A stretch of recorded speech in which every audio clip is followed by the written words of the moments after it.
What's going on, everybody? We are going to start our other interview with another G2 candidate, and it was supposed to be tomorrow, but we're going to do it today. So, so just so y'all are aware of what's going on.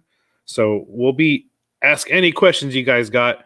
We want to make sure we ask these candidates everything that we might want to know, or anything that you would like to know.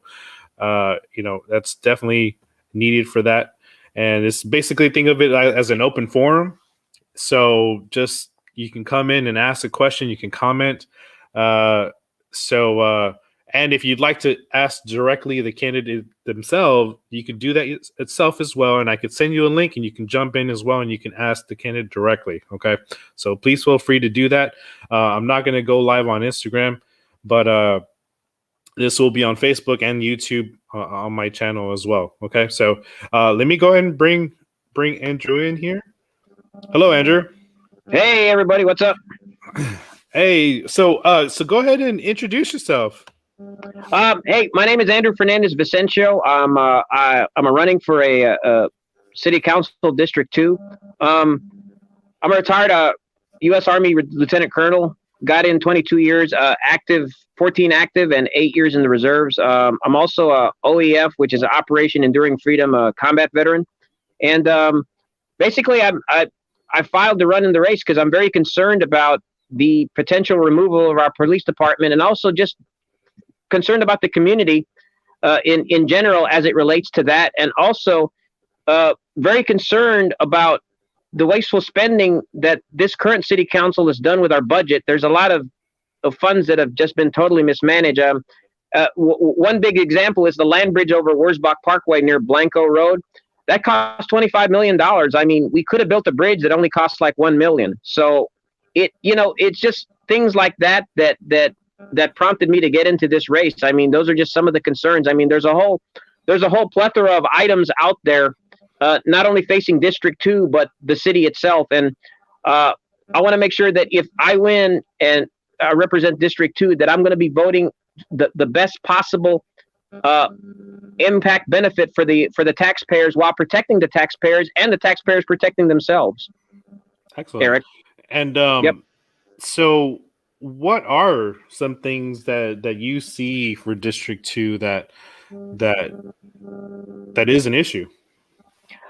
Well, the crime has gone up. So I don't know. I don't have the exact statistics for District 2, but in general, San Antonio's crime rate from January 2020 to June 2020 has risen by 34% compared to that 6-month period in 2019.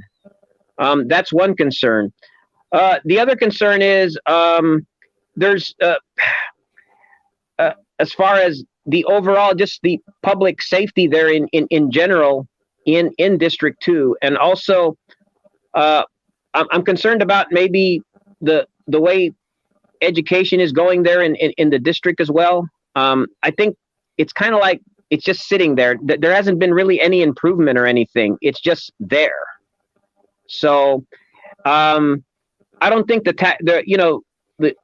taxpayers' tax money is not being utilized the way it should. And I mean, there are taxpayers that are there in District 2. And also the virus itself, the pandemic, has hurt small businesses in that district, and some of them may not be returning. And so that's going to, overall, in the long run, the impact there is that the current incumbent, I don't think, has done anything to really help small business return back to the district due to the pandemic. Yeah,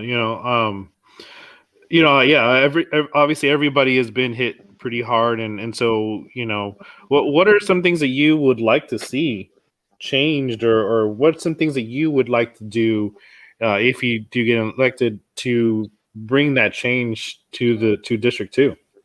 Well, first of all, I mean, definitely, I'm going to vote for things that are of common sense value to not only District 2 but the city itself. I mean, right now we spent some of the research I've done. We spent, this current council voted on spending $80 million on 3,000 homeless.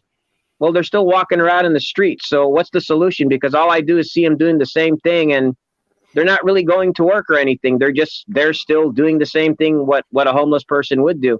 And true, it's not against the law to be homeless and poor. I got it. There are just some unfortunate things in life, but by the same token, their life hasn't really improved, and we spent all that money.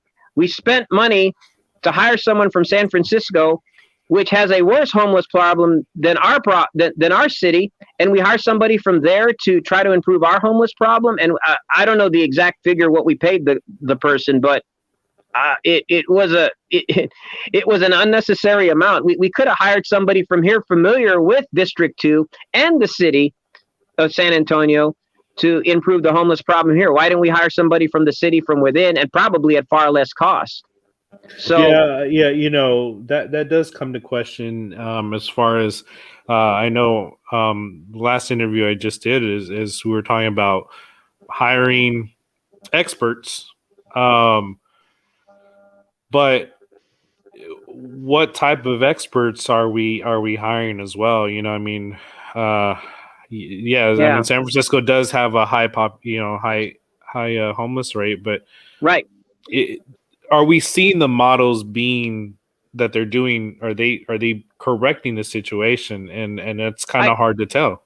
I don't see any correction, Eric. All I see is more like on in my district here. I think it falls in District 2, and in the purview of District 2 is, Brooklyn Street and Austin Street. Underneath the freeway right there, I believe that's I-35. That tent city has grown from 3 tents, now it's 10 tents. And the other concern here is that there's nothing wrong in taking care of a pet. I mean, I got pets too, but the thing is, the danger is that some of the homeless people now are taking care of pets underneath that bridge, and they don't have the capability of taking them to the veterinarian. So what about if another homeless person gets bit with rabies and so forth, and then that's going to spread disease and so forth. So you have those type of health concerns there, not to mention they're going to the bathroom wherever they feel like going to the bathroom because obviously they're homeless. So that's another concern right there, and it's right underneath the freeway. And it is a violation. I forgot the state statute on it, but that's state property. I don't know the exact code on that. I don't know if it's 3.055. I can't remember the exact number, but that in itself is a concern as well. And so the city, I guess one of their solutions was to buy a couple of hotels in the city, at one of which they paid, I don't know the exact number they paid for one hotel, but they bought it beyond the appraised value, and then they're putting the homeless in these hotels. But it's okay. I think you're thinking of Austin though, right? No, they've actually bought some here. It's already happened. Okay. Well, I mean, okay. Well, I mean, with that, there's obviously there's a need, right? There's something that needs to be done, but how can we do this in a humane way? How can we help? How can we change this? I mean, yes, we can't throw money at the situation. Right? We've already established that, but what is needed to turn this back around so that way those people are not homeless? I don't know. It's pretty tough, Eric. I mean, so the ground-based solution is, I guess one solution is like you have all these grocery carts sitting around the city and so forth. Maybe a store like HEB can pay these people, hey, $30 a day just to retrieve the carts and so forth, and possibly maybe they can get some low-income housing in that area, because there is Section 8 housing. So I mean, that's one solution, and at least they'll have the money to at least pay for a basic shelter where there's a basic bathroom, toilet, and at least to take care of your basic hygiene needs and so forth, and you have a roof over your head at least. I mean, that's one solution I have. So but the thing is, it's also most motivational is that I don't know I don't know their exact percentage. I'm sure there's a chunk of these people that want to work, and that's one way of doing it. But there's the other chunk that don't want to work. So it's like that's the like the double-edged sword. The catch-22 here is that you have this situation, but yet maybe a chunk of them don't want to work. So it's like it's a motivational thing too, because I think they're happy the way they are. Mm-hmm. So that's what you're fighting also. Okay. Josie, I hope I'm saying that correct. Josie Garcia, she said, I would like to know more about the hotels the city has purchased for the houses. Do you know where or what hotels have been purchased from the city? I'm not sure yet. I know that the intel is there. I have to do further research on it, but I heard it from an event last night that I had attended. That Because I know it happened in Austin. Yeah. I don't know about what here, but I mean, yeah. Well, yeah. I think we're trying to scramble, right? So there hasn't been some form of thought process of how we're going to change things around, and maybe utilizing our resources to have a better outcome. Right. So I mean, trying to think of things from a different perspective. I know right now, just hours ago, the city removed an encampment underneath 37, right by the borders of District 2. So what are your thoughts on that, where the city removed the encampment and now they're just basically moving them, just tell them to move somewhere else? I mean, that's not fixing anything, right? So what would you like to see happen? Well, I mean, it just goes back to the fact that you just got to try to put them to work in some kind of a program, like retrieving the grocery carts and so forth, or some kind of a jobs program. But then again, you have the pandemic that's hurting the small businesses from hiring, and some of these businesses are shutting down, and that's some of these people that have maybe low level skill, and those jobs that probably were open before the pandemic, well, now they're not open to these type of folks that maybe don't have as a high of a skill to try to hire them, to put them to work, to at least get them into Section 8 housing where they can afford Section 8 housing, so at least they have basic roof and shelter and so forth, as far as the basic Maslow hierarchy of needs go. So Okay. yeah. And so what is something that you would like to do? What would be your first item of business that you would like to do if elected into office? You mean as far as the homeless is concerned, no, or just in just in general, general? just in general. Well, I mean, it'll be like as far as preserving our police department. I mean, we can't. Yes, there are some bad officers out there, but I think that situation is overblown. I mean, you have to have a police department. That's just basic public safety right there. And we are a city of 1.5 million, and there are only 2,400 police officers right now. And an academy comes in every 6 months. It's only 50 cadets. And at the moment, we have 700 SAPD officers eligible for retirement. So let's just say they all walk out the door tomorrow. Then you're down now to 1,700 officers. Then what do you do? And then there's radicals out there talking about defunding the police. It's like, no, that's not the answer. So my first thing is definitely I would vote against the repeal of repealing their contract. I mean, we need the police. I mean, it's just basic public safety. And then we also need to preserve our firefighters. I mean, the city manager or myself or yourself, you don't come out and put out the fire when you dial 911. It's the fire department. I mean, when an intruder breaks down through your door and you're there defending yourself with your gun, who you calling while all that is happening? You're calling the police. Who you going to call? What, the counselor's going to come and try to reason with a home invader? I think at 2:30 in the morning, and the home invaders come crashing through your door with their 9mm Glock. I think we're beyond the stage of reasoning. You're now bordering on you have a situation now of life and death, and you're protecting yourself and your loved ones and friends and family at that very moment. I mean, a lot can happen in 3 to 5 seconds. Then on top of that, you need the police to investigate. Let's say you survive the attack or a murder situation. You need the police to investigate and follow up to bring the murderer to justice. So yes, I mean, yeah, this media thing that the police are the bad guys. They're not the bad guys. I mean, yeah, there's some bad cops, and when those if those bad cops are caught, we'll address them. Internal Affairs will go through their here's the process. argument. Here's the argument: is there isn't room for a bad cop, right? Just like there isn't room for bad military, and that's the thing is I guess we can't keep brushing aside that it's just a bad cop, because there are a lot of times where they get reinstated, with whatever issue that they have regarding those chapters that are in the Texas state law. So I mean, Right. So I think that's what the argument is. Now, as far as with defunding, I think some of the people that we're calling for defunding are trying to, and I'm just kind of paraphrasing because, I'm not directly in with the defund group, so I don't know.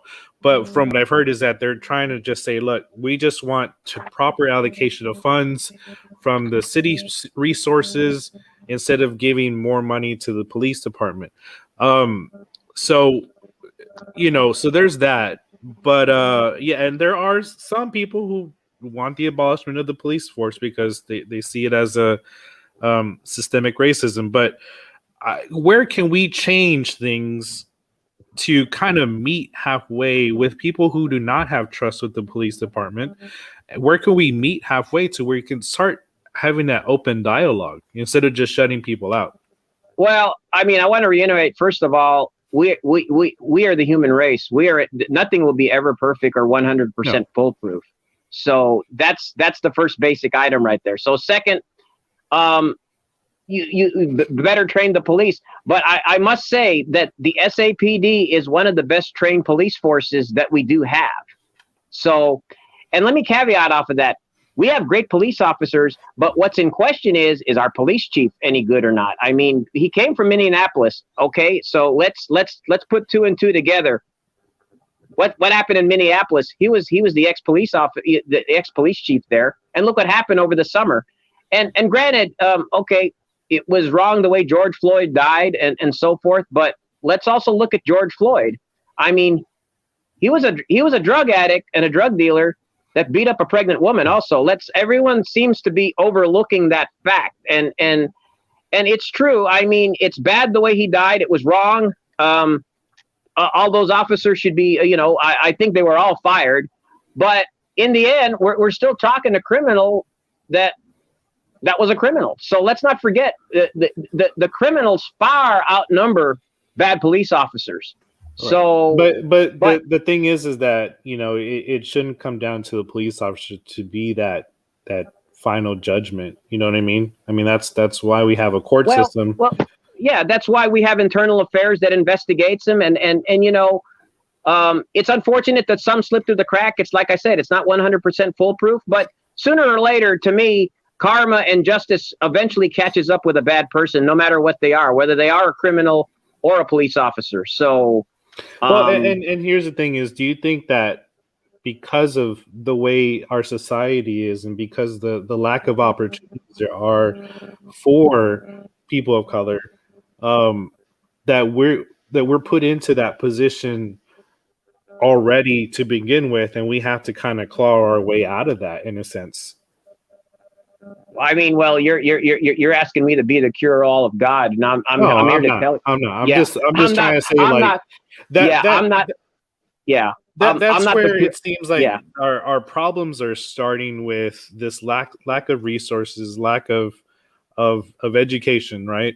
For the poor districts in the neighborhood, and they have nowhere to turn except for crime sometimes, and so how do we fix that? How do we change this group? How do we change this problem?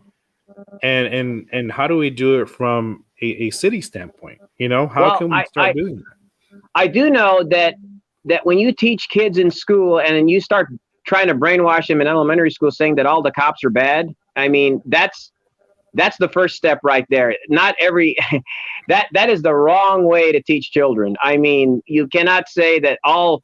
Yeah, well, criminals can actually be really good, but even though they've killed someone, but the cops are just super bad. And, that's what's happening in our schools right now. I mean, we have literally teachers that are saying that and doing that. And I'm not saying that from a political party standpoint. I'm just saying that from a human standpoint and a common sense standpoint. You cannot start by trying to brainwash a kid and just say, yeah, all cops are bad. And that's the end of the discussion. But that's what's happening. So now these kids have got, a lot of kids have got this impression, oh, the cops are bad. The cops are bad, and I know 7 police officers that are career police officers. They're all outstanding fathers. They have families. They go home. They've educated themselves, and they're about to retire, and they're very concerned too, because what's it going to come down to? It's going to come down to so let's just say there is no police force. And then on top of that, you have the radicals that want a gun-free zones. So it's like, okay, so how are you going to defend yourself if there's no police? Something's got to give. And I mean, you have to defend yourself if someone's invading your home. So, I mean, but it just goes back to the fact, to answer your question, the best training possible. I mean, and like I said, nothing's going to be perfect. So do you think there is an issue with our training right now? Do you think there is? Not in this police department. No, there is an issue at other cities, but not with this police department. I think this is one of the best trained police departments we do have. And let me tell you, their numbers and with our growing population, with only 50 cadets to an academy every 6 months, it's not going to catch up. We're just going to have less and less police officers. So in a way, the radicals are kind of getting their wish in a way. But guess what? When they have like gun-free zones in Portland and Seattle, well, guess what? The crime rate in those zones actually went up. And then the Seattle City Council told the police to back off on those certain zones over the summer, as you know. And guess what? The crime went up in those zones because the police just said, all right, we'll back off. And that's exactly what happened. Josie said, all 3 of us are veterans. Josie, are you with a certain group? If you would like to come in, I would like to have you come in if you're okay with her coming in, Andrew, just to see because it sounds like she has some stuff that she, has on here. But she said, all 3 of us are veterans. We have rules of engagement. We also have a strict level of accountability. We are held accountable by the UCMJ. There is no accountability mechanism in place for the police force. This is what is needed.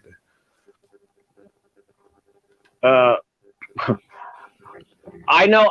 Where's she getting her information? Because the mechanism here in SAPD is actually pretty solid as far as SAPD is concerned. I'm not speaking for every city in the United States, but I do know SAPD has got their stuff pretty much, pretty locked tight. I mean, like I said, I mean, if we're trying to just zero in on one bad apple, we're never going to reach perfection. Because let me tell you something. Like I said before, we're imperfect. We are the human race. We're going to make mistakes no matter in whatever facet of life that we're in. Right. Well, in that, a criminal will make a mistake, right? So I mean, well, criminal is a criminal. I mean, his or her objective in life is, I don't care about the law. I'm just going to walk all over you and continue my crime. And if you get in my way, I guess I'll just put a hole in your head. That's the way they think. But could we say that about the police as well with certain bad apples? Well, if you're just if you're talking the whole 100%, no. No. I'll agree with 1 to 2%, but. I mean, with the bad apples that I was saying, not with everybody. Yeah, it could be. Yeah, I mean, sure. I mean, things like that will happen. I mean, well, look at Nadal Hassan of the Fort Hood incident. They, his supervisors kept writing good evaluations about, the major that shot 26 people at the soldier readiness preparation site at Fort Hood. To make a long story short there, his supervisors all got letters of reprimand because they let the guy slide. And, he was actually visiting terrorist sites. And to me, that incident was not a workplace violence incident. That was a terrorist attack because he was visiting radical jihadist sites that basically just hated America and hated the U.S. military. And that's why the guy went on a shooting spree and shot a pregnant 21-year-old in the head after she was pleading for her life. Please don't kill me. I'm pregnant. Well, I mean, I can't say anything for, as far as that. I don't really know exactly like, what the motives or whatever, but, I mean, I just, I think the thing is that everybody feels that there is a need for some kind of accountability, and that it's not happening, especially with those chapters that are, there's a lot of stuff in those chapters. There's a lot of items in those chapters, and they're all kind of mixed in together. So, I know. I mean, to me, if what's her name? If Josie's trying to catch me in a catch-22 or a zinger, let me tell you something. Like I said, I'm not the Messiah. I'm going to do my best if I'm elected to make sure that the police, when an incident does happen, that everything that may ensure that internal affairs does their job to make sure from A to Z that if any wrongdoing has been done, that the police officer is fired or doesn't come back on the force, or if there is a severe incident that he or she serves time. So I mean, but like I said, we're zeroing. The problem is that everyone's got blinders on with the 98% that does a good job and puts their life on the line 24/7. Everyone's got blinders on that, it seems, or a chunk of the population out there does. And they're zeroing in on this 1 or 2%, and it's like I said, life isn't perfect. Bad stuff's going to happen from time to time. What are you going to do? Well, and again, I think that's where I'm trying to kind of put in a different perspective for you as far as bad stuff happens with people in poor neighborhoods as well. And so being surrounded by things like that, and then having to choose a life of I guess crime to support yourself or support a family, because not everyone that gets put in jail is like a hardcore criminal. You know what I mean? There could be reform. So I mean, that's what I'm just trying to kind of put in perspective.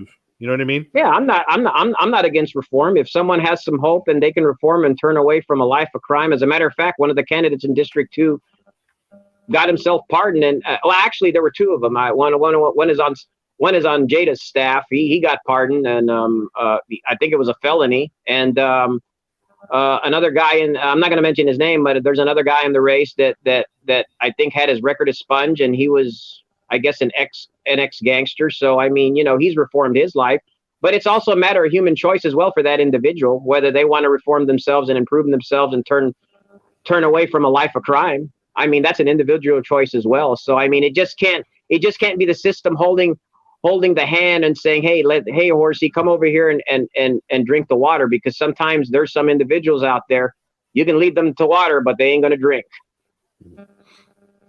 All right. So let's see here. What are some of the things you think you can improve on from the current elected official? And I'm not trying to say anything as far as a negative aspect. I'm trying to say as in something that maybe you see that the current elected official has something done good, and maybe something you can improve on that. I think that, first of all, that the taxpayers and the voters out there and the 3 people that are listening in, or how many people you have listening in, is that they need transparency. I'm not going to sit there and whoever the current mayor is, if I'm elected, go, well, let's have this secret meeting without the public eye. I'm like, no, we're getting paid. The mayor gets paid $60,000 a year that we know of, and a city council person gets paid $40,000 a year. Everything has to be brought out in the light of day, whether it's on Zoom or whether it's a live meeting, and we have our social distancing and so forth, due to the current virus that we have out there right now. I mean, but there will be no more secret squirrel meetings, no more, because that in itself, that's another reason that prompted me to run, is that all this secret stuff and under the table, and like, well, it's not only happening once in a while. It seems like it's just become like business as usual for this current city council and mayor.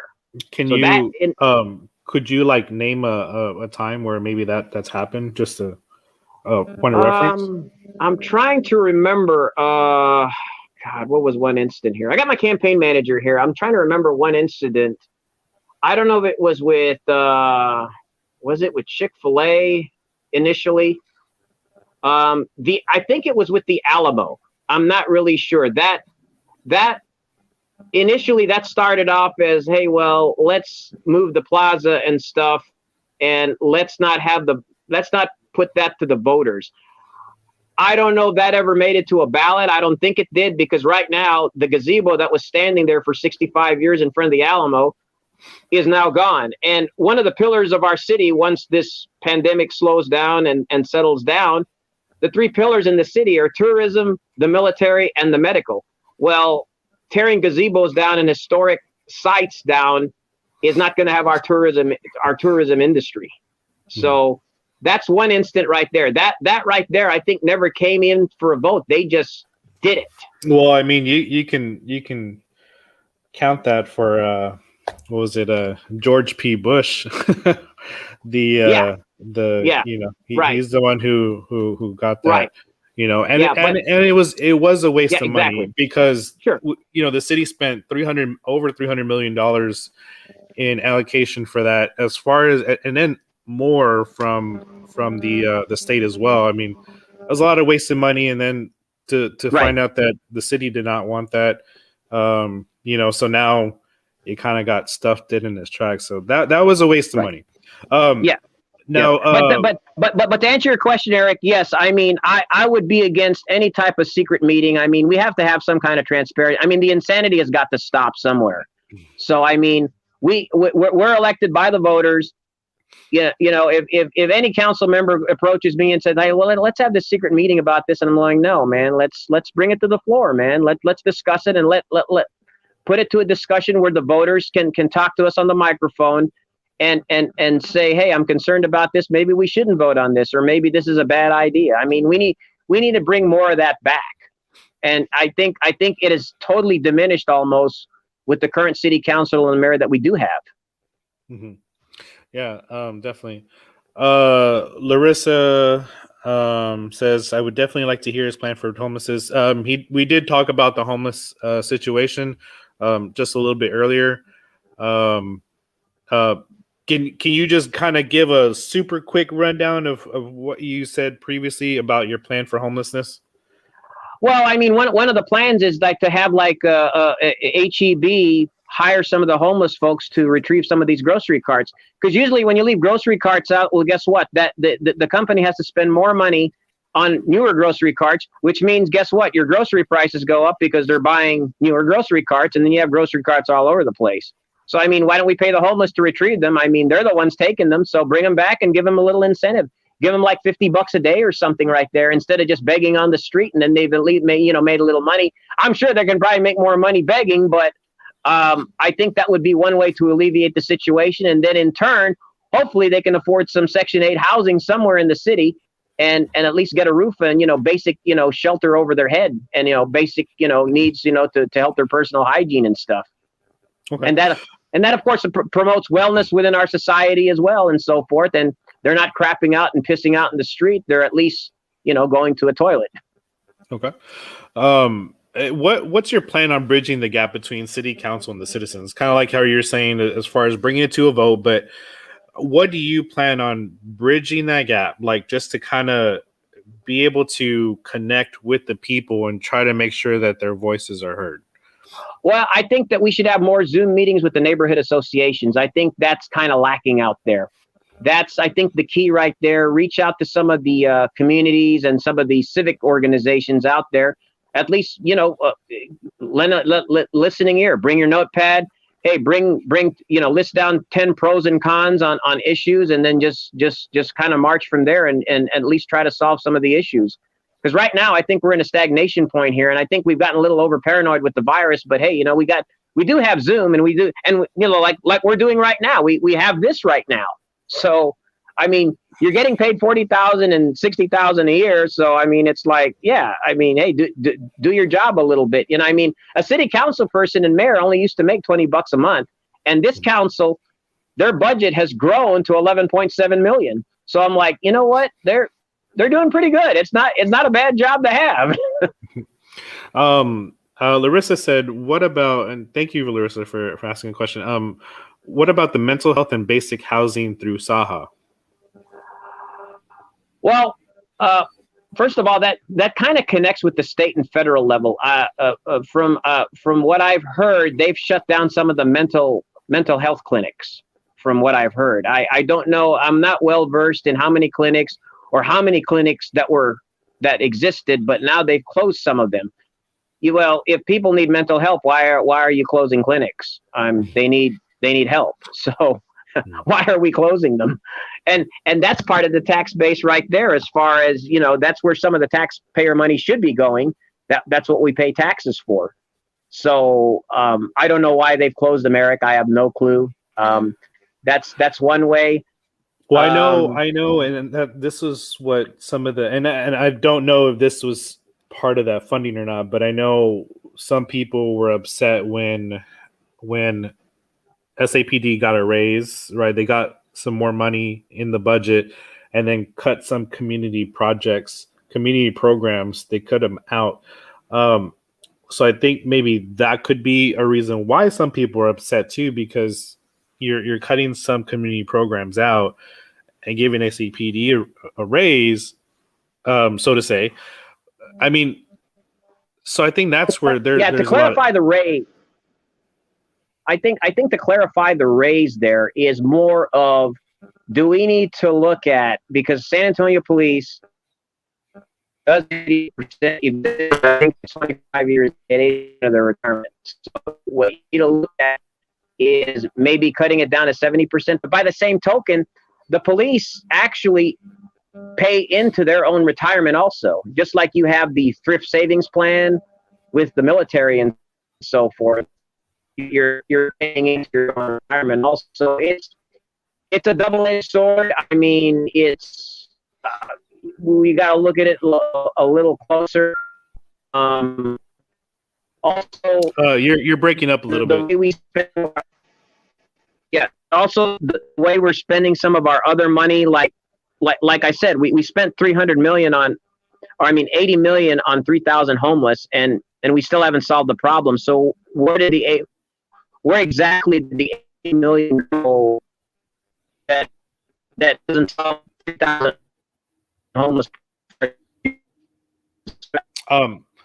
Yeah, Andrew, you are breaking up a little bit. Yeah. Hello. Hello. Yeah, you're breaking up.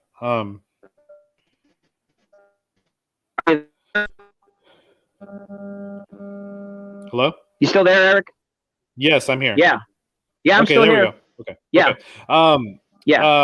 Okay. Rissa said, I think every city council person should be required to partake in a 2-week boots on the ground ride along within their district, right along with nonprofits and SAPD. How do you feel about that? Oh, okay.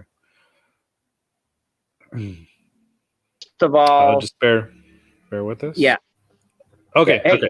Okay. Yeah. So did you hear the comment? Yeah, I heard it. Yeah. Okay. So I mean, yeah. So I mean, if you're gonna do a ride along with SAPD, first of all, you can't get rid of SAPD, right? So that's number one.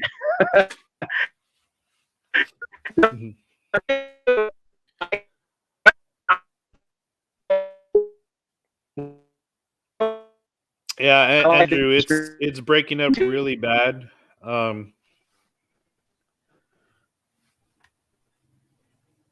It's breaking up really bad.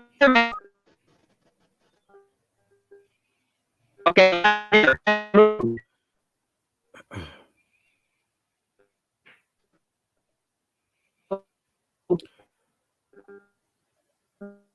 Can you either reposition your phone or maybe try to jump out and jump back in real quick? Okay, can you hear me now? Yes. Okay, can you hear me now? Yes. Good. Yeah. Okay, so to answer that question, first of all, if you want to ride along with SAPD, you can't get rid of SAPD. So that's answering the first part of that question. And then the second part is, yeah, I'm in favor of a 2-week program. I mean, to better familiarize yourself with your own district and so forth. I got no problem with that. even though I grew up part of my life in District 2. So I think it's more of maybe getting educated with all the neighborhood associations and civic organizations within the district, get familiar with them and touch base with some of those leaders in the initial first month of coming into office. Yeah, definitely. And then it says there's plenty of grassroots nonprofits that are not getting funding that help with mental health, but are getting passed over. Reallocation of funds. What do you say about that? Well, we got to look at why are these funds being reallocated to begin with? I mean, what's going on with the money? What's going on with the discretionary fund and the general fund in the city? And I mean, obviously, since we're talking about this, obviously, the city council has a issue with that to begin with. The current one, the current incumbents, and that includes the mayor. So if there wasn't a problem, we wouldn't be talking about it. So yeah, definitely. I mean, we need to look at what's going on, what's happening with the money. I mean, I like to know too, because I don't know what's happening with the money, and I'm a taxpayer too. And Larissa, I think because there was the conversation of he was saying that that there are some groups that want to get rid of SAPD. So that's what he was saying, not directly to your question, but Deborah says no one ever said to get rid of SAPD at all. And I think that's where the misconception of the defunding, it wasn't of complete abolishment of the police department. It's just reallocation of funds, like Larissa was saying, to community programs. There are very few people that I've seen, especially like that I see that want to completely remove and abolish the police department. I think it's more of accountability and more of a just trying to make sure there's proper allocation of funds that are helping the community instead of investing in the police force completely. Well, I agree with you there, Eric. But what we also need to look at, why do we spend $25 million on a land bridge going over Wurzbach Parkway? So we could only spend $1 million. So $24 million can go a long way to those civic programs and stuff without defanging our police at the same time. So I mean, we can point and say the same thing there as well. So why 25 million on a land bridge? I mean, a coon and a deer find their way no matter how long and narrow the bridge is. They're smart animals. They'll find their way. Okay. Let's see here. Larissa said it's time to weed out criminal and predators that have authoritarian positions within law enforcement and military who believe they're untouchable. I mean, it's true. I mean, especially with everything going on in Fort Hood, where there's many people that are either wind up dead. Okay, so we're drifting into the military instead of the city of San Antonio issues. But to answer your question, yes, there were some bad apples over there at Fort Hood as far as the chain of command goes, but not everybody there is bad. So, I mean, that first sergeant and that sergeant major are gonna get their day in court, and they're probably going to be thrown out of the military and be dishonorably discharged. And I think one of them is going to get some jail time because he may have been connected with the murder of I forgot her name, but he's going to get jail time. I mean, he's going to go to Leavenworth, make big rocks in the little rocks. So I mean, that fact is not being overlooked. I mean, well, it was a tragic. It was a tragic. Yeah. If you look at it, but we're drifting away from. Yeah, but we're drifting away from city issues now. Yeah, no, I get you. But I think the correlation is you're having accountability start coming in because of the awareness and people rising up to get some accountability from Fort Hood. So you're seeing now the pressure that's being put on to get these things, weeded out, like Larissa said.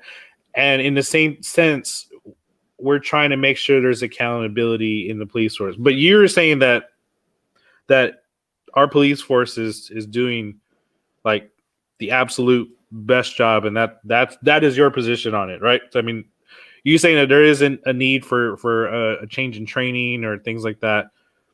That you're saying it's... Well, I think we just need to reevaluate and look at it a little closer. But I think they're doing the best job possible to hold accountable all the officers on the force. And like I said, let me reiterate, we're only talking to 1% to 2% here.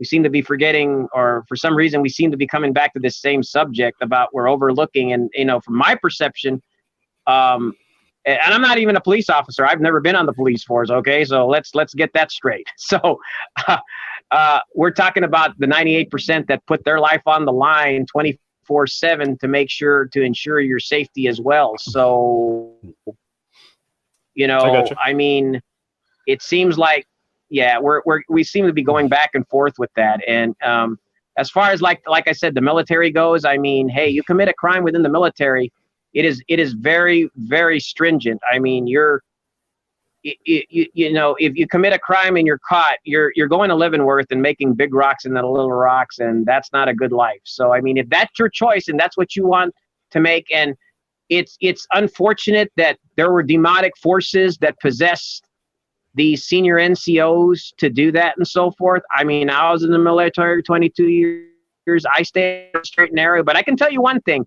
If I was the base commander on that base, I would have just told them all, you know what? You're going to get court-martialed, and we're going to evaluate what kind of punishment you're going to have. And if you're going to spend time or a lifetime in Leavenworth, then that's just the way it's going to be. So, okay. All right. Well, let's go. I think that's enough for the SAPD thing. That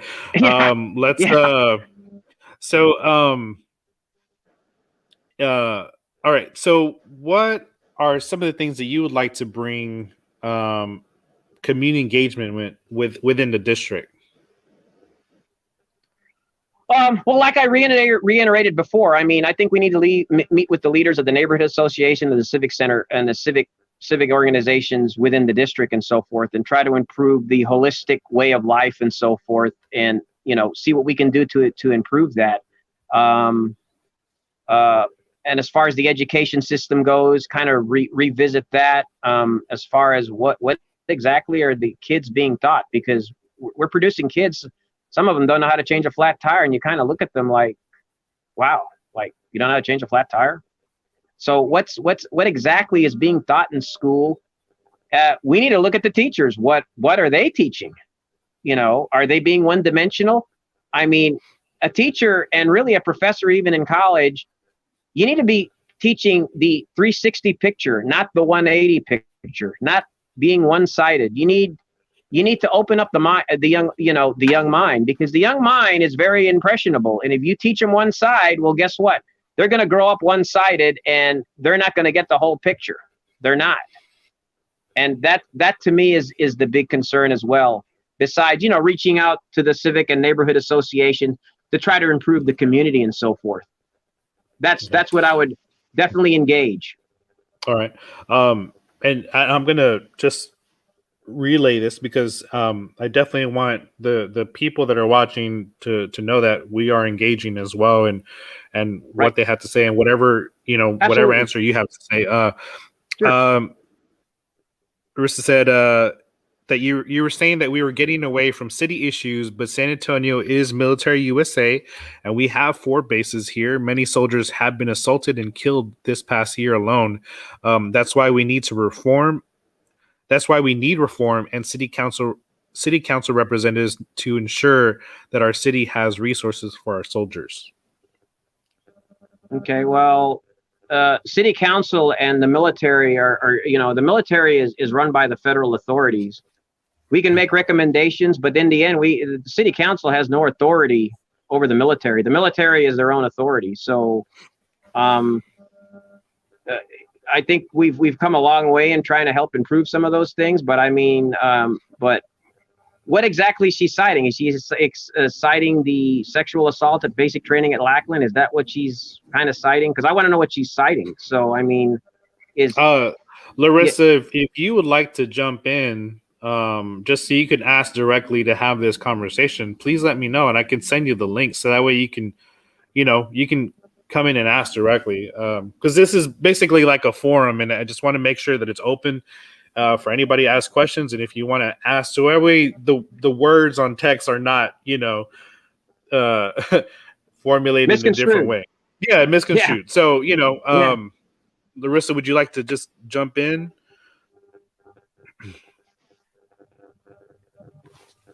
And you could just do audio if you want. Also, I mean, but we'll wait to see what she says. But I mean, but I mean, just to answer, I guess, just to pave the way, Eric. I mean, that's up to the Joint Base San Antonio commanding generals in this city, how to move forward with that and approach these type of situations that arise and the disciplinary actions that need to be enforced when these incidences happen and so forth. And like I said, it's unfortunate things happen that way, but when they do happen, I think that the disciplinary action needs to be swift. And if the soldier or that supervisor or that cadre is found guilty, then punishment must be swift. I mean, they're going to live and work to make big rocks into little rocks, or thrown out of the military and dishonorably discharged. I mean, so with in that, I mean, yeah. And I hate to bring this back up again, but so with that, do you think there's being swift justice being done with SAPD officers who are violating their job and causing these issues? I mean, do you think there's swift justice? Because apparently, I mean, the way the process seems to be is it's a long drawn out period, and a lot of times they get put back into the police force. Well, you're talking about the one guy that got put back in, so that's one guy. But I mean, I'm sure there have been other cases where there have been bad officers where the news media, and the media is a very powerful tool. They will spin it off to where, and I've noticed some of the narratives. They'll talk about the one guy that came back on the force, but they won't talk about the 10 guys that were actually like totally thrown off and totally investigated, and they're not coming back. And the way the media spins things, it's like they don't get the full story. They just report it all of a sudden, and the media has become really bad. It's like, well, officer guns down this person. Well, what exactly caused the exchange of gunfire to begin with? They don't really report it unbiasedly anymore, like back in the 70s and 80s. I mean, media reporting to me these days is so biased, and it really does suck. It's horrible.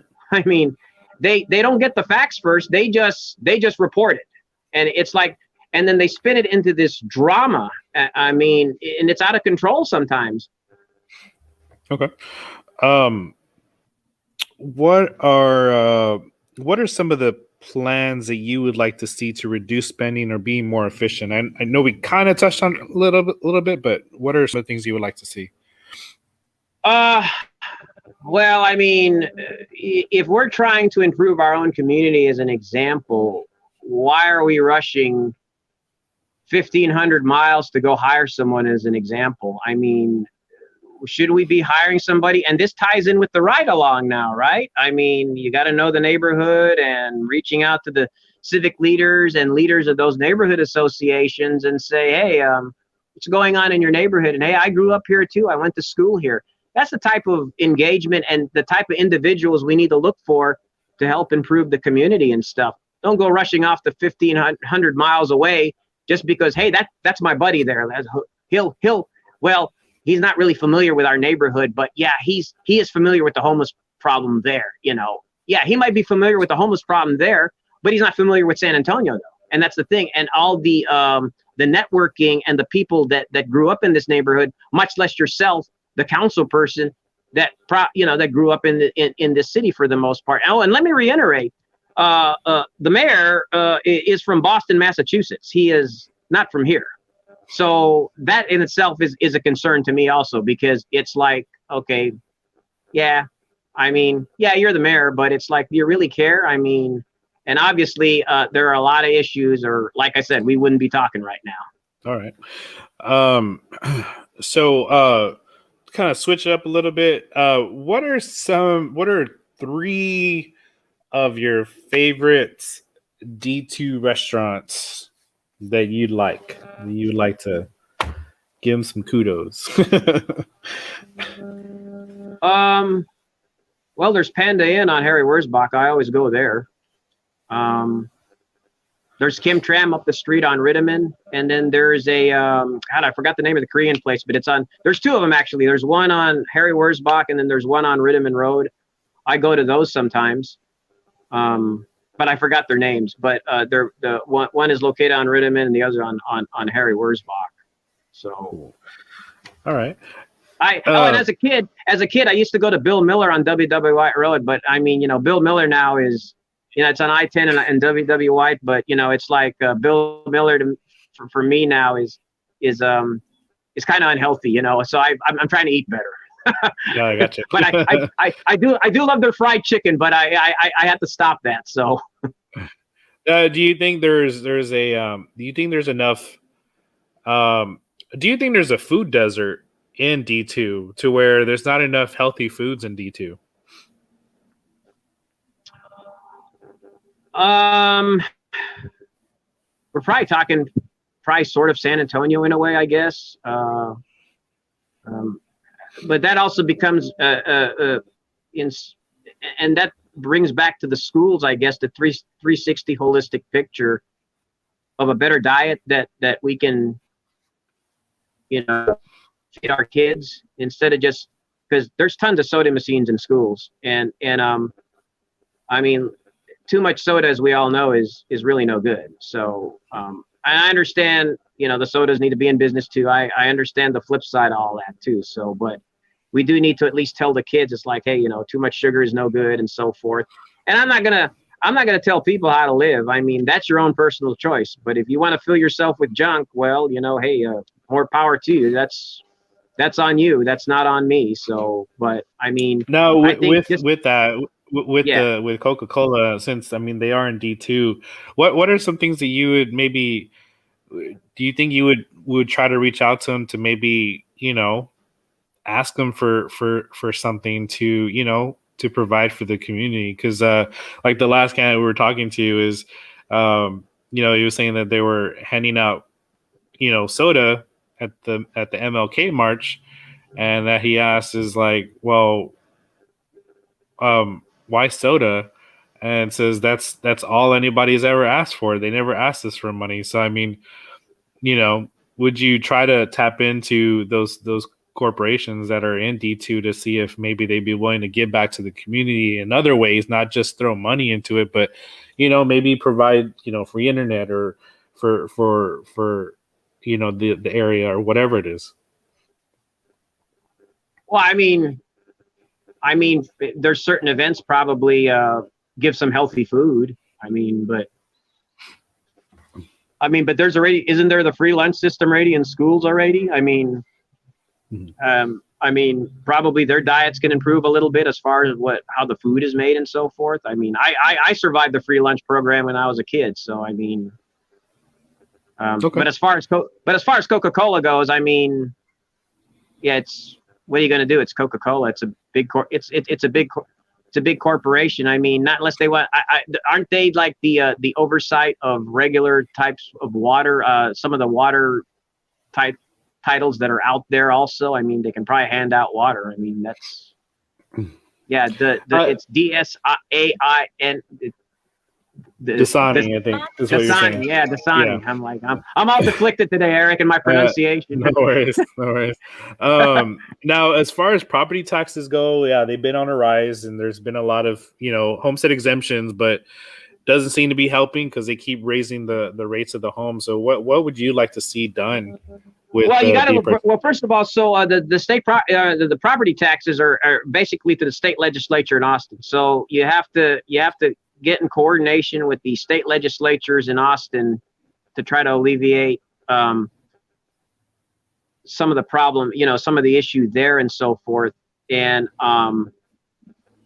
But what also doesn't help is when the city buys a hotel, over the price that it's appraised for to house homeless. So that's and I guess the undertow there is maybe some developers getting rich off that. That's the other issue right there. That's kind of like that. I would vote no. I'd probably be like outnumbered. I don't know what's you got 10 councilmen and the mayor, so I'd probably be outnumbered maybe 7-4 or even 9-2 on that type of issue. But I would vote no on those type of issues and so forth, and try to alleviate that problem. But it's like working with the state legislatures, because they're the ones that um, uh, you know educate the public on how to fight taxes. Probably have some propositions to put a cap, like a 5-year moratorium of some sort, maybe. And I mean, that's probably a pretty good idea right now, especially since we're in a pandemic and a lot of people have lost their jobs. Maybe a 10-year moratorium. I even approached Albert Ureste on Facebook and asked him, "Hey, why don't you just give us 1 or 2 years, property tax exemption?" And he blocks me on Facebook. So I'm like, really, dude? I mean, I'm a taxpayer, and that's all you can do is block me on Facebook on that. And I mean, I got it. Property taxes fund the community hospitals here, like University Hospital. But let me tell you something. University Hospital is making a lot of money from parking. They're making a lot of money from their TRICARE patients. They're making a lot of money from their Medicare insurance. So they're not exactly hurting. Gotcha. What are would you be willing to look into ranked choice voting? And for anybody and I know you wouldn't be able to do it, it would have to be a vote, but would you like that idea of ranked choice voting? And if anybody's whoever's watching doesn't know what that is, ranked choice voting is basically let's say, for example, you have 4 candidates, so you can pick them in order 1, 2, 3, 4, whatever order you want. And then you still have to reach that 50+1 threshold to win. But basically, if nobody reaches that threshold, whoever's in last place would be removed. And then those votes get tallied onto the other 3 on top. And then if there's still not enough, then that third person would be removed. And then those tally of votes would be moved over to the first and second. That would eliminate the need for a runoff election, which costs the city $10 million at least. And then just to hold the runoff election also would help stop this fighting between the two sides of a party, just because of the fact that it wouldn't just be you have to vote this way or that way. And it also kind of promote a little bit of promote a better fairness between candidates as well. So that way you can try to earn the vote of that voter base from whoever might have a better chance. You know what I mean? So that's something you would look into. Definitely, Eric. But the first thing is that why does it cost $11 million to have a runoff? Maybe we should be asking Bear Elections that, because like me as a candidate, I have to go over there, and I'm a taxpayer and you're a taxpayer. And let's just say you became a candidate. I have to go over there and pay $30 for a map. Okay, why? I'm a candidate. I already paid my filing fee. Why do I need to pay $30 for a map? So we got to ask Bear Elections, why are we paying for all this, and why does it cost $11 million to have a runoff? I mean, that's because doesn't a poll worker and a polling judge, they're only making like what, or 14 or 15 an hour? They're not making that much. I mean, so where is this 11 million, and why is it so astronomically high? That's the first question I probably ask, is why is it so expensive to begin with? It kind of makes you laugh, like, golly, man, that's a lot of money. So, and that's the thing too, is me being a candidate previously and also being a third party candidate. The thing that a lot of people don't know is that Democrats and Republicans get these primaries paid for by taxpayer money, whereas third party candidates do not. So if you think about it, so Democrats and Republicans are getting their primaries paid for by taxpayer money, where it should not be taxpayer funded, because we, are not on those primaries, so we have to fund it ourselves. Well, So you think about that aspect as well. We're also spending money on those primaries. well, Eric, uh, I'm not trying to disagree with you here, but I mean, let me give it to you from another angle. I ran in a primary here in State Rep 120. Uh, the the party I ran on didn't help me. They didn't help me at all. I paid for my filing fee, $750, and then it came out of my own pocket, and the 250 for 12 signs, T-shirts, and 1,000 push cards. I mean, that all came from me. I mean, I didn't get help from the party. It was all Andrew. So yeah, I mean, and then to answer your other question as far as the ranked voting and stuff.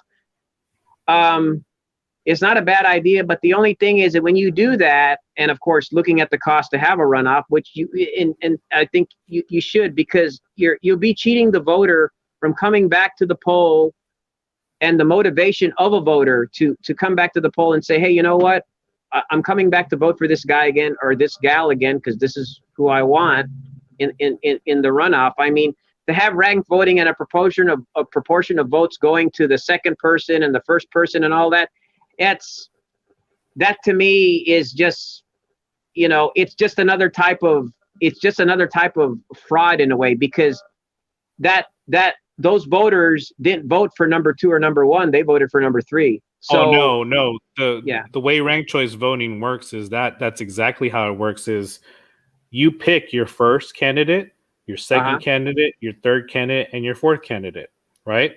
And you rank them in choice. And basically, so they've already picked those people in that order, right? And so if your fourth candidate is in last place, or your first candidate is in last place, then your second, third, and fourth candidate votes will go over to those people's votes, and hopefully they're still in the race. But it all works together the way it's supposed to go, and all those votes get tallied up however you voted in whatever order it goes. I mean, it's a bold idea. I mean, I admire the boldness of it, and trying to have another solution to avoiding a runoff. But in the end, I mean, we have to find a way to that. I mean, you have to have a runoff, but you have to look at the other side of the fence as far as why is a runoff so expensive to begin with, and it shouldn't be that expensive. So to me, that's where we got to explore it. So yeah, I mean, it just gets a little tricky from the way I look at it. I mean, I'm not going to totally disagree with it. I mean, I think like I said, it's a bold idea. I mean, it is a solution and a course of action, but yeah, to me, I think we need to just look at why is it so expensive to have a runoff. I don't think it should be that expensive to me. And also, let me caveat off that. I mean, a Bexar County elections chairman, she's been there over 20 years. I think there should be a term limit to that a person should only serve their 8 years and that's it. From that standpoint. And I think we'll have better transparency, because right now Jackie Callahan's been there 21 years and it's like she's had her own issues. So but that's more of a county judge thing. But I mean, maybe city council might have some play in that, but in the end it falls on the county judge and the county commission on that, because it's a county thing. Yeah, definitely. Okay. And just one more question. What does community mean to you? Community means to me bringing the civic leaders and the neighborhood associations together and your neighbors together, because obviously that's your community and that's your neighborhood. And you're tackling issues such as public safety, education, the quality of water that we drink, the overall holistic healthiness of people not pissing in sidewalks and crapping in sidewalks, and having less grocery carts rolling onto the street, which might cause a traffic accident. Those are on the ground trenches every day, 24/7 right there. I mean, and I think this city council and the current city council members have kind of forgotten that, because we see it now everywhere as far as just those basic things. And of course, with the tent city popping up underneath I-35 near Austin and Brooklyn as an example. So yeah, that's what community to me is all about. I mean, I just want to go home and go to bed at night, and you do the same also, that I feel safe, and that hopefully no one busts down my door at 2:30 in the morning and I have to confront them and defend myself. So to me that's community to me. Okay. All right. Is there any other things that you want to say before we wrap up that we didn't get to talk about? No, not really. I would just appreciate the support. Anyone that lives out there in District 2, I'd appreciate their support, because I would bring back the accountability and the transparency that's just been lacking with the current incumbent. I don't think she's been proactive enough. And I mean, it translates into, look, there's now 9 or 10 candidates in the race. So what does that tell you? And then you guys are being proactive as well, such as yourself. And I admire that, because there are concerns out there. So, I mean, we're going to look at every facet, from public safety and on down. I mean, the gambit. And I mean, we're not going to beat to death the other subjects that we already talked about. But yes, I mean, that's why I'm running. And I humbly ask for your vote if you're in D2.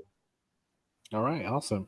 Well, thank you. I appreciate Andrew for coming on and just, being open and yeah, for sure. And just, answering these questions. I mean, they're. And I like to also thank the people out there that were listening and asked the questions also. I know it's tough out there, man. I mean, we're living in tough times, but like I said, I'm not the Messiah or the cure-all, but I'm elected. I'm just going to do my best to try to set some certain things right, because I'm just an ordinary guy, just like everyone else. I'm just a squirrel, just trying to look for the nut also and store it in my own little tree. So, that's the way I look at it.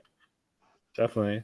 All right. Well, thank you. And thank you everybody for watching and just supporting. The whole reason why we're doing these is just to kind of engage and be a resource to the community, just to show who these candidates are, and just to get to know more about them, because you normally don't get this type of interaction from a forum and communicating conversation. So that's the whole thing. We're here. We're trying to just reach everybody and just basically get the word out. So yeah.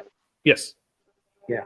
Yeah. I'm sorry, Eric. Yeah. Let me caveat off that. So some of these debate forums that we have, like in the last city council races, I cannot stand the fact that these certain organizations that promote these live debate forums, they have you write paper. The moderators are reading the question, and if it's like it's something that's going to bug the candidate, you never get your question never gets called on, and you never get called on. I think every debate forum should have a 20-minute Q&A interaction between the crowd that's sitting there and the candidate themselves. Put them on the spot. Put them on the hot seat, just like you put me on the hot seat today. That's the way it should be done. That's democracy right there. And I mean, writing Eric's got a question here. I don't know about that question. We're not going to call on Eric. That's not right.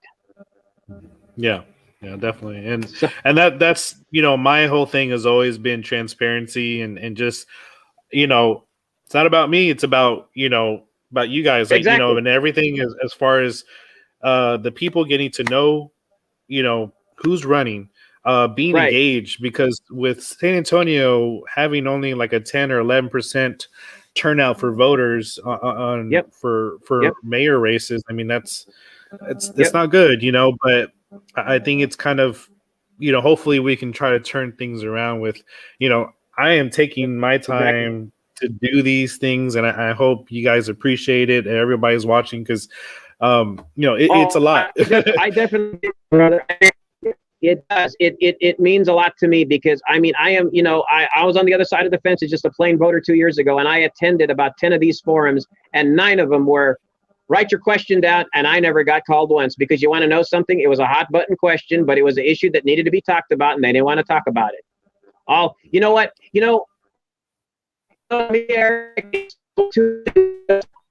Forgotten I got muscles, and look at me, I'm at City Hall and I'm the mayor. No, it takes a little bit more than that. it's to run a city, instead of just flexing your biceps and going, oh, look at me. It's like, no, it's not look at you. Look at the community. What's going on? Yeah, I got you. Yeah. But the what? No, go ahead. Oh, okay. But yeah, but just thank you, everybody.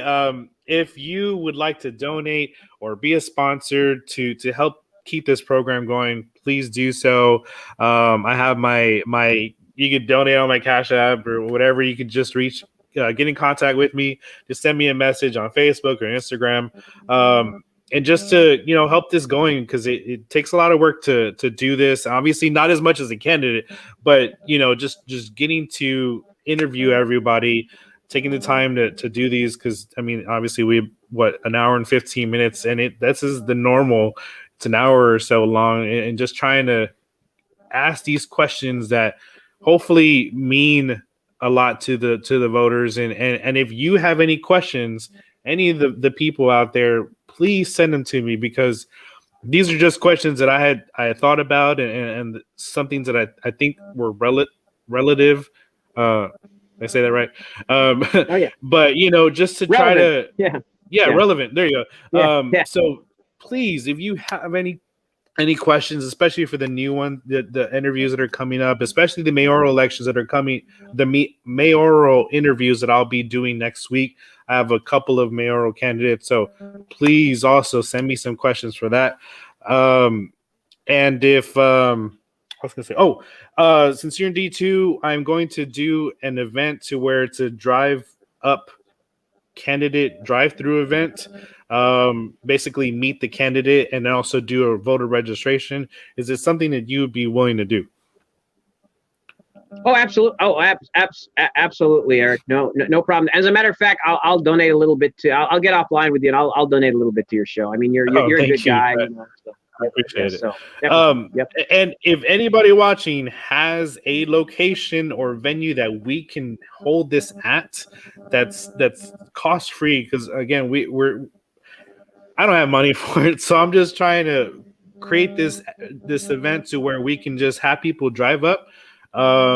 Maybe a big parking lot, maybe a small business that has a big parking lot or something that people can drive up, meet each candidate, and then get voter registered.